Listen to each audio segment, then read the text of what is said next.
আসসালামু আলাইকুম। কেমন আছেন সবাই? নিশ্চয়ই খুব ভালো আছেন।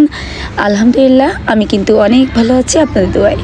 তো আজকে নিয়ে আসলাম, আমরা যারা ছাদে সবজি করি, শাক সবজি এগুলো করে থাকি, তারা কিন্তু অনেকেই আমরা শীতের শুরুটাতে সবজি কিংবা কোনো শাক আমরা লাগাতে পারিনি অনেক রকম সমস্যার কারণে, কিন্তু এখনও আমরা কিন্তু চাইলে আমাদের ছোট্ট ছাদ বাগানে ছোট্ট ছোট্ট টবে কিন্তু খুব সুন্দরভাবে সবজি চাষ করতে পারে।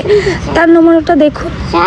আমি কিন্তু একটু অসুস্থতার কারণে আমি প্রথমতই সবজি চাষ করিনি, মানে সবজিটা ছাদে দেই নাই। তো পরে যখন দিয়েছিলাম, এই দেখুন, আমি টমেটো গাছ দিয়েছিলাম, কিছু কিছু বেগুন গাছ দিয়েছিলাম। তো মাশাআল্লাহ আমার টমেটো গাছে মাত্র 20 দিন, এই গাছগুলোর বয়স 20 দিনের ভিতরে এই যে টমেটো গাছে ফুল চলে এসেছে, দেখতে পাচ্ছেন। আর এইটা দেওয়ার প্রায় 10 দিন পরে আমি এইগুলো দিয়েছিলাম, কিন্তু এইগুলো কবুতর আছে বাসায়, এগুলো নষ্ট করে দিয়েছিল। আবার পরে দিয়েছিলাম বলে তেমন একটা গ্রোথ ভালো হয়নি।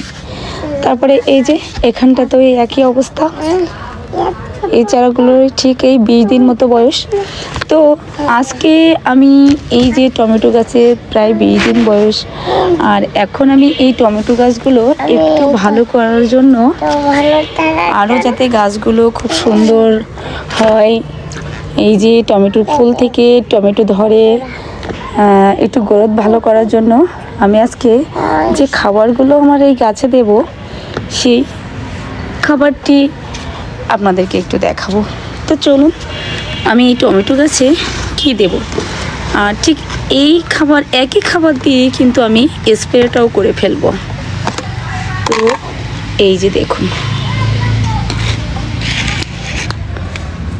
তো এটা হচ্ছে পেঁয়াজ আর আলু আছে অল্প, এই যে দেখাই যাচ্ছে পেঁয়াজের খোসা আর আলুর খোসা।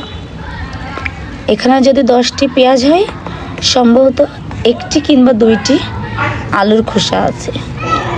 তো পেঁয়াজ আর আলু একসাথে কাটা হয়েছিল বলে আমি আলুর খোসাটাও কিন্তু এই যে তরল মিশ্র যে সারটি, তরল সার, সেটির ভিতরে দিয়ে আজকে, যেহেতু এখন শীতকাল, পুরা শীত, আর ডিসেম্বর মাসের আজকে 18 তারিখ, তো এই যে,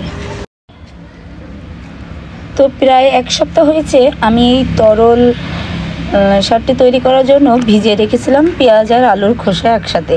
তো এখন আমি একটি ছাঁকনির সাহায্যে এই যে তরল সারটি, এই যে এখানে নিয়েছি আমি প্রায় 10 লিটারের মতো পানি। তো আর এইখানে আমার প্রায় 1 লিটারের মতো এই যে তরল সার আছে। এটি দিয়ে কিন্তু আমরা কীটনাশক হিসেবেও এই টমেটো গাছে দিতে পারি। এই পানিটা আমরা কীটনাশক হিসেবেও কিন্তু টমেটো গাছে দিতে পারি। যেহেতু আমার এই পেঁয়াজের খোসার এই তরল সারটি দীর্ঘদিন ধরে ভেজানো, মানে 1 সপ্তাহ হয়ে গেছে, তাই আমি এটি দিয়ে কীটনাশক তৈরি করব না। আপনাদেরকে আমি বলে রাখছি, এই পেঁয়াজের খোসা 24 ঘন্টা ভিজিয়ে রেখে কিন্তু গাছে স্প্রে করতে পারেন আপনারা। এতে গাছের পোকামাকড় এবং কোনো ভাইরাস লাগলেও কিন্তু সেটির থেকে গাছ আপনি বাঁচাতে পারবেন।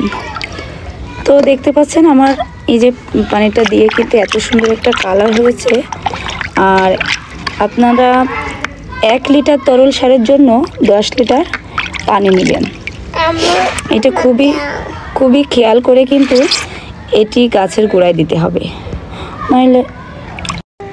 এখন আমি একটু সুন্দর করে একটু মিশিয়ে নেব। আর আপনারা দেখতেই পাচ্ছেন কিন্তু এত সুন্দর কালার এসেছে, আর একটা লাইট কালার। এভাবে কিন্তু আপনারা প্রতিটা গাছের গোড়াতে দিতে পারবেন। আমি আম গাছ বলেন, লেবু গাছ, আমার ছাদ বাগানে যে কয় রকমের গাছ আছে না কেন, আমি কিন্তু এরকম মাসে অন্তত 3 দিন পেঁয়াজের খোসা ভেজানো কিংবা সবজি পচানো তরল সার তৈরি করে আমি আমার গাছে অদল বদল করে দিয়ে থাকি।